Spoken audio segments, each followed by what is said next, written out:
চলো বন্ধুরা দেখা যাক আজকের রেসিপিতে কি আছে। তো প্রথমেই এখানে বার করলাম মাছের ঝাল, কেননা একবেলার বলেই এত অল্প।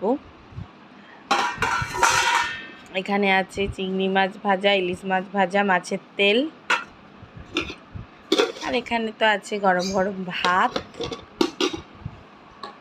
আর আছে মোচা চিংড়ি, ঝাল ঝাল মোচা চিংড়ি, আর আছে এখানে আনারসের চাটনি। তো চলো বন্ধুরা, এখন ভাত বাড়ার সময়। তো এখন ভাতটা বেড়ে নিই। আজকের আমার রান্না হলো এইগুলোই।